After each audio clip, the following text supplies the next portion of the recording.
Movie के start में हम एक यंग कपल जेमी और लीजा को देखते हैं जिनके घर एक अनजान पार्सल आता है और वो जैसे ही उस पार्सल को ओपन करते हैं उस पार्सल में एक पुतला रखा होता है। ये पुतला दिखने में काफी अजीब होता है लेकिन लीजा इसको अपने साथ रखने के लिए कहती है। नेक्स्ट सीन में लीजा घर पर अकेली होती है और वो घर का काम कर रही होती है। तभी लीजा को उस पुतले का बिहेव काफी अजीब लगता है। उसे अपने घर में काफी अजीब चीजें महसूस होना शुरू हो जाती हैं और जब लीजा उस पुतले के पास जाने लगती है तो वो पुतला लीजा पर हमला कर देता है, जिसके बाद लीजा की दर्दनाक मौत हो जाती है।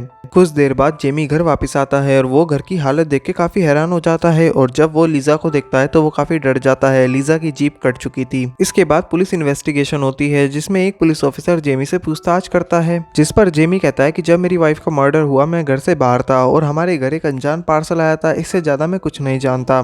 फिर वो पुलिस ऑफिसर फिलहाल के लिए जेमी को छोड़ देता है। इसके बाद जेमी घर वापस आ जाता है और घर वापस आने के बाद वो उस पुतले के बॉक्स को चेक करता है। उस बॉक्स के अंदर जो कपड़ा होता है उसके नीचे कुछ लिखा होता है और वो जैसे ही उस कपड़े को हटाता है उसके नीचे लिखा था Mary Shaw and Billy in Ravens Fair. उसके बाद जेमी मैरी शो के बारे में और पता लगाने के लिए रेवंस फेयर में अपने डैड से मिलने के लिए जाता है। ये शहर बिल्कुल सुनसान होता है। घर पहुंचने के बाद जेमी की मुलाकात अपनी स्टेप मॉम एला से होती है। उसके बाद वो अपने डैड से मिलता है और अपने डैड से मिलने के बाद वो मैरी शो के बारे में उनसे पूछने लगता है, जिस पर उसकी स्टेप मॉम कहती है कि मैरी शो के बच्चे नहीं थे और उसके पुतले थे और ये तो सिर्फ एक कहानी है छोटे बच्चों को डराने के लिए, इससे ज्यादा कुछ नहीं। लेकिन जेमी उनकी बात पर विश्वास नहीं करता। फिर जेमी एक फ्यूनरल हाउस में जाता है जहाँ पे उसकी मुलाकात मिस्टर हेनरी से होती है और वो यहाँ पर अपनी वाइफ के लिए एक ताबूत खरीदने के लिए आया है।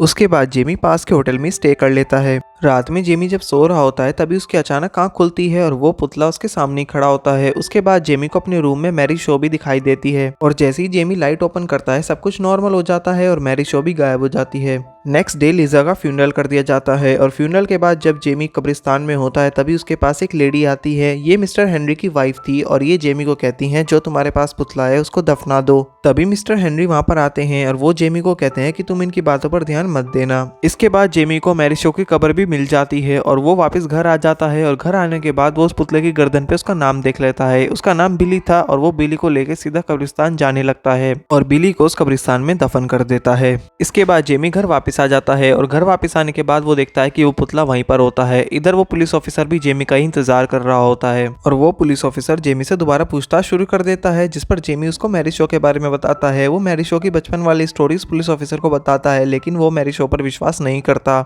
और वो पुलिस ऑफिसर बिली को अपने साथ ले जाने के लिए कहता है और वो जेमी के साइड वाले रूम में ही रात को स्टे करता है। अगले दिन वो पुलिस ऑफिसर वहां से चला जाता है और जेमी उसके रूम से वो पुतला वापस उठा लाता है और उसको सीधा मिस्टर हेनरी के पास लेकर आता है। फिर मिस्टर हेनरी मैरी शो के बारे में जेमी को बताने लगते हैं। वो कहते हैं कि बचपन में रेवंस फेयर में एक थिएटर ओपन हुआ था लॉस लेक के पास और वो वहां पर मैरी शो अपने पुतलों के साथ शो दिया करती थी। मैरी शो पुतलों की आवाज निकालकर लोगों को एंटरटेन किया करती थी। तभी एक दिन एक बच्चा जिसका नाम माइकल एशन था उसने मैरी शो को कहा कि ये पुतले नकली हैं और आप इनकी तरफ से बोलती हैं। इस बात पर मैरी शो को काफी गुस्सा आया क्योंकि वो उन पुतलों को अपने बच्चे जैसा ही मानती थी। इस शो के कुछ दिन बाद माइकल एशन नाम का वो बच्चा गायब हो गया और सबका सीधा शक मैरी शो पे गया। उसके कुछ दिन बाद मैरी शो की भी हत्या कर दी गई। मैरी शो ने अपनी वसीयत में लिखा था कि उसे उसके पुतलों के साथ ही दफनाया जाए। उसके पास पूरे 101 पुतले थे। मैरी शो के दफन होने के बाद रेवंस फेयर में मौतें चालू हो गई, जिसके बाद एक एक करके लोग मरने लगे और जिनकी भी मौतें हुई उनकी जीप कटी हुई थी, जैसा कि लीजा के साथ हुआ था। फिर नेक्स्ट सीन में जेमी लॉस लेक के पास उसी थिएटर में जाता है ताकि वो मैरी शो के बारे में और पता लगा सके। वहां पर उसको कुछ बुक्स और पिक्चर्स मिलती है जिसमें कि एक पुतले को बनाने के नुस्खे के बारे में लिखा होता है।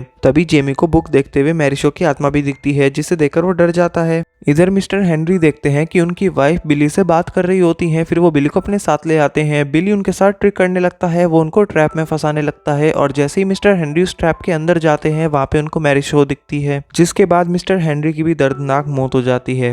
इधर जेमी उस थिएटर से वापस आता है और अपने डैड से माइकल एशन के बारे में पूछने लगता है कि माइकल एशन का हमारी फैमिली से क्या रिलेशन है, जिस पर उसके डैड कहते हैं कि माइकल एशन तुम्हारे ग्रैंडपा के भाई थे और जब वो गायब हो गए तो सबका सीधा शक मैरी शो पर गया, इसलिए हमारी फैमिली वालों ने मैरी शो की हत्या कर दी और उसकी बेरहमी से जीभ काट दी गई थी। लेकिन वो मरी नहीं, उसने बदला लिया। जितने भी लोग उसकी हत्या में शामिल थे उसने एक एक करके उन्हें मारना शुरू कर दिया, यहाँ तक कि उनके बच्चों को भी मारना शुरू कर दिया और इसलिए मैंने तुम्हें यहाँ से दूर रखा ताकि तुम इस शराब का हिस्सा ना बन सको। इसके बाद जेमी वहां से जाने लगता है। तभी डोर पर उसको वही पुलिस ऑफिसर मिलता है और वो जेमी को कहता है किसी ने बाकी की 100 कब्र भी खोद दी है और उनमें से पुतलों को निकाल लिया है। वो पुलिस ऑफिसर कहता है कि ये सब किसने किया, जिस पर जेमी कहता है कि मुझे नहीं पता और मैं भी ये सब जानना चाहता हूँ। उसके बाद वो उस पुलिस ऑफिसर को धक्का देकर उस थिएटर की तरफ निकल जाता है। इधर वो पुलिस ऑफिसर भी जेमी के पीछे पीछे उस थिएटर की तरफ निकल जाता है। थिएटर में पहुंचने के बाद वो पुलिस ऑफिसर और जेमी बाकी के बचे 100 पुतले खोजने लगते हैं। तभी उनके पीछे एक लाल पर्दा नीचे गिर जाता है और उस लाल पर्दे के पीछे ही होते हैं वो बाकी के 100 पुतले। बस उनमें एक ही पुतला नहीं होता जो कि होता है बिली।